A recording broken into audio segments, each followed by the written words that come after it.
right, let's talk Chapter 2 of tonight's discussion. Chapter 1 was Topps Chrome Update and basically what I feel about the Topps Chrome Update product. Basically, buy one or two cards from that product and honestly leave the rest of it alone. I would not go out and buy the hobby boxes unless you can buy them at the stores raw.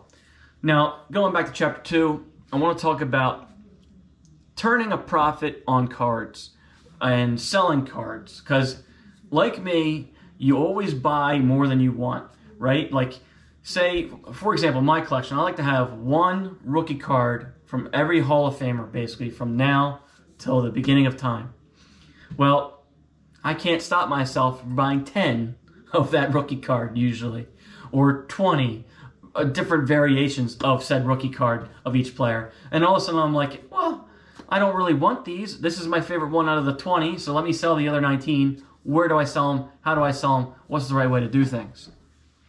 There's eBay, there's Facebook, there's Craigslist. There's ways to pick up cards from all different places and turn a profit. Sometimes it's a good idea, sometimes it's not. And honestly, there's a lot of competition for your ideas right now. You know, I've seen people go to auction sites, estate sales, people go to, you know, the storage units that are being auctioned off and buy those and hope that they find something in there. I'll tell you how I do it in a minute, and I also go ahead and dive into a little bit of each one of those benefits and stuff like that. First, I'm going to start with eBay. eBay Marketplace is probably the best place to go for a marketplace. And the reason why is because you can post a card, you can post a price, and you don't even have to use it to sell on eBay. You can use it to show people on Facebook. You can show your friends, hey, these are my cards that I'm selling right here, right now. You know, it's at the very least, it's a website, you know what I mean? That you can go ahead and put everything that you own up and then provide a price to it.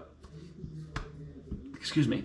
I personally have cards posted on eBay all the time that I don't even think will sell. I throw them up there and, you know, if something comes up and somebody wants it, it's there and boom, they can take it. You know, it's almost like an Amazon. So that's what I like about eBay. And I don't have to pay the crazy prices that people pay on Amazon. But there's a difference in the customer, isn't there? The eBay customer is the everybody customer. Everybody that loves baseball cards go to eBay to declare their value of their card. And this is something I very much hate, by the way. I very much hate it because, let's just say, for example, I have a Topps Chrome Update Juan Soto rookie card. Say it's not graded, ungraded card, and say it's worth, say, $175 in my mind. On eBay, I could probably fetch $175 under a buy it now pretty easily. But honestly, on Amazon, they may value that card at $300. And you know what? Somebody on Amazon might buy it for $300. So this whole idea that the card has to be go off recent sales from eBay has always bothered me a little bit, because an auction is not a hard number. You know, let me give you an example. If you were actually to follow a card that ends at 12 o'clock noon on a Wednesday, and that same card ends at 10 p.m. at night on a Saturday, you will see a major difference, maybe like a 15% difference in value on that card, just based on when that auction ended. That's the beauty about auctions. The people that are out there watching these auctions and trying to buy those cards, okay, those guys deserve a deal in a way, because they paid the attention to it. They watched it, they won it, now they have a piece of that market. Now, if you're out there and you're like, oh, well, I just want the Topps Chrome Update Juan Soto, well, maybe you're willing to pay the extra $15 or so not to have to wait to buy it in an auction. So, one of my ways to make money off selling cards is to buy cards off eBay. Now, you have to wait for the right moment. And when I mean the right moment, you wait for those cards that end during the middle of the day. That's number one. You wait for the guy that's new to eBay, so he's also posting cards maybe at the wrong times, like, you know, ending on a Sunday at like 10 o'clock in the afternoon, 10 o'clock in the morning. Who does that, right? You want to look for the cards that maybe don't have the right information behind them, because, you know, the guy decided He maybe, and you know, I've seen this with guys that have like 50,000 reviews and everything else, but they still, like, you know, 2018 Juan Soto, and they may put down 2019 Juan Soto. And because of that, half the people don't see that same card. And now if you follow it, you may get a better deal. And then there's also this. When people group cards together on eBay, I'll give you a for example. I just bought the Christian Yelich Topps Update 2013 card for $25. But because it had 50 other cards with it, okay, I got a deal. Meanwhile, everybody else is buying Christian Yelich for like 50 bucks a piece off eBay. I could literally turn that around right on eBay and make double the profit and then still keep the other 50 cards I got with it, which, by the way, were not bad cards. So when people are selling groups of cards like lots, you tend to have a better deal on eBay. So that's something to keep aware of. So there is a way to take money from other people on eBay, take those cards, keep some of them, and then resell them on eBay later on. I did it for years now, and I really enjoy doing it. The other thing to do is Facebook. And Facebook is an entirely different marketplace than eBay. So your eBay, right, is everybody in the world coming to buy the card at the cheapest price they possibly can.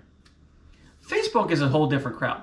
One, Facebook users, from what I've seen, are typically cheap. They're not going to buy a $1,000 card. You're not going to go find, you know, a Ernie Banks rookie card on Facebook groups. You're not going to do it. And if you did it, they're going to charge you what they want to charge. They're not going to charge you, you know, the auction price that it's sold at. So you're probably going to have either a little bit higher prices or at the very least the same prices on Facebook. And then you'll have to be careful because more people on Facebook will disappear on you than they will on eBay. Now, with Facebook, though, there are some positives. And what I mean by that is, let's just say you're collecting the 2020 Topps Chrome Complete Set. And you bought yourself a hobby box, and that hobby box comes with, say, 150 cards, and now you're missing 50 cards. Well, you going to eBay, you can click, you know, $1 a card and build your complete set that way. But if you go to Facebook, a lot of those guys, they all bought hobby boxes too, and they're all willing to make you a nice deal for those 50 commons that you don't already have. Maybe 10 bucks compared to 30 bucks. So there's ways to build complete sets off Facebook really easily. That's number one. Number two, if you decide to create a game on Facebook, people love games because I guess baseball cards are gambling and games are gambling. So I personally have started a Stacks group on Facebook that I feel is much better than the Stacks versions I've seen out there in the past. And that turns profit, but not a huge profit because I'm actually turning around cards that I already own that I've paid a lot of money for.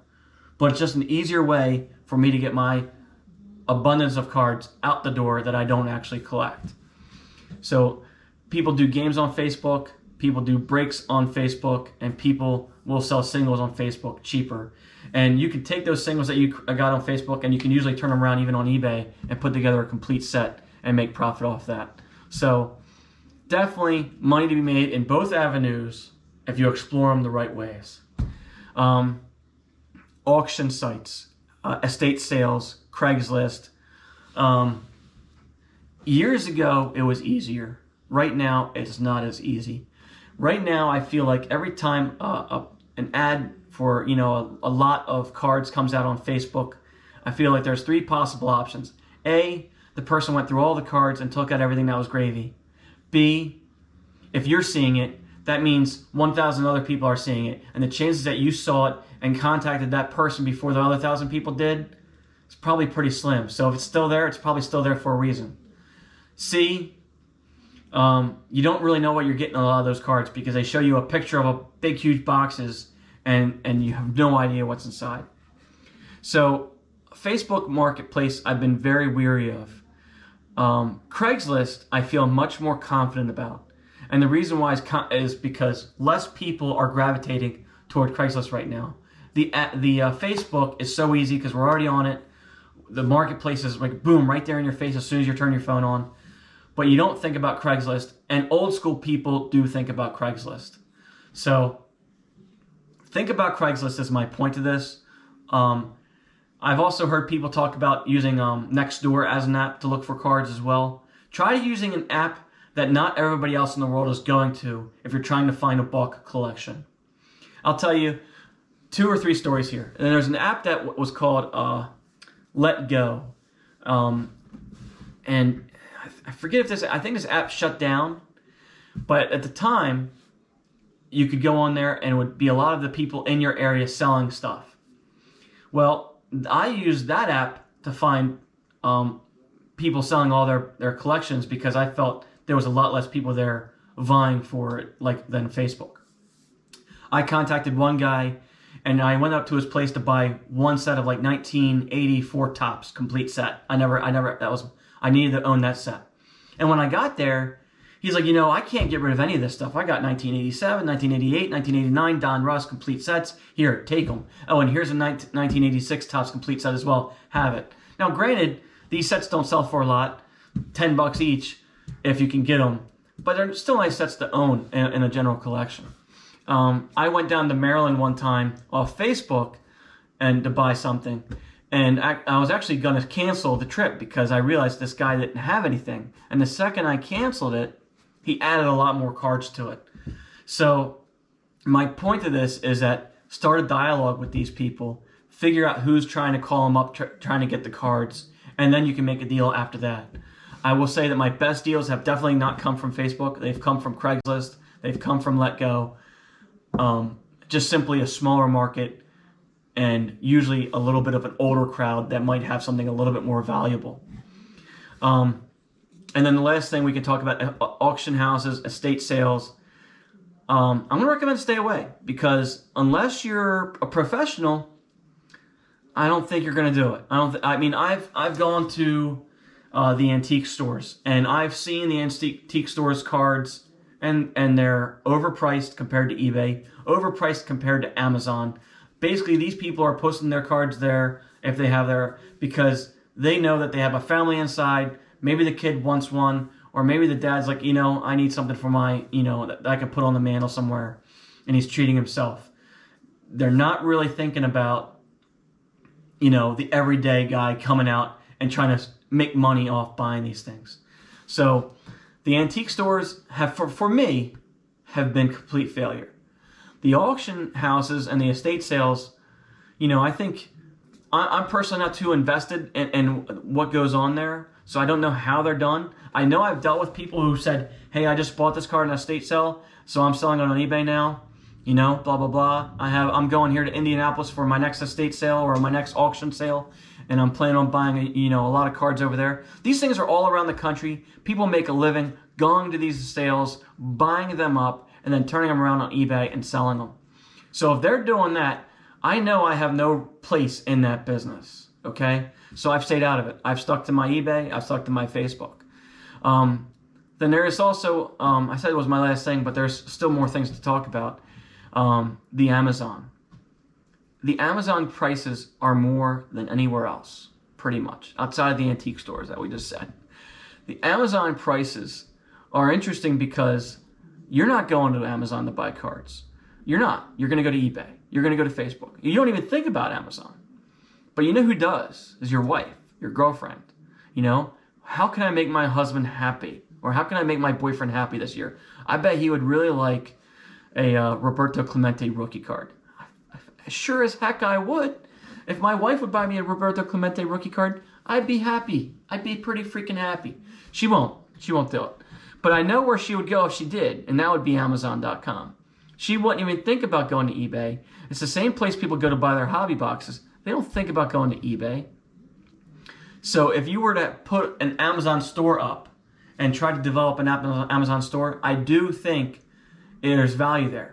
Now, there's also cost involved with owning an Amazon store, something I have not dived into and I don't want to dive into. You're looking at a whole different world than me, and it's a world I can't really talk too much on, but I do know there's a lot of people out there buying Amazon cards. Otherwise, people wouldn't be posting them on Amazon. All right, so let's just go in summary real fast. We talked about Amazon cards, we've talked about eBay, we talked about Facebook, we've talked about the antique stores, we've talked about the estate sales. We didn't talk about, the people going out and buying those big, huge storage units. That's a lot like the estate sales to me. People make a professional living about it. You know, the chances of you going to one of those and finding cards, you know, it's a good luck thing. You know, I would like to do it too because I think it'd be a great way to find a bunch of cards. But, you know, that's not my trade. You know, so I do this more for fun. I do this to make a little bit of money. But if you're looking to make a lot of money, you know, you'd really have to spend a lot of time doing it that way. But I think there's a lot of money to be made on my side as well. I think a lot of people can make money buying and selling cards just right off eBay alone or right off Facebook alone. And personally, I have found marrying the two together has really worked out really well. Buying at the right times, selling at the right times, etc. You know, don't do what I did. I bought Cody Bellinger rookie card autograph, number 99 Topps Chrome, and I sold it for like $100. I think I could sell it now for $1,000. You know, so don't do that. Don't buy the Acuna Jr. Topps Chrome Silver Update autograph number to 99 card and sell that for $250 because I did that too. I've definitely made my mistakes. Technically, I made money off those products, but the money I could have made off those products is much larger. Now, you know, I don't even know what to say. I just depressed myself. But, you know, there's still a lot of inner things that you can do between them and have a lot of fun with it. And that's what I do.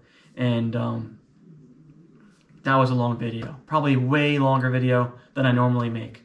So I'll come back tomorrow with Chapter 3, and we should hopefully be talking about the Topps Series 1 checklist released. I really do want to talk about this because that's a set we probably all have to buy, even though it's not going to be a game changer. All right. Thanks, guys.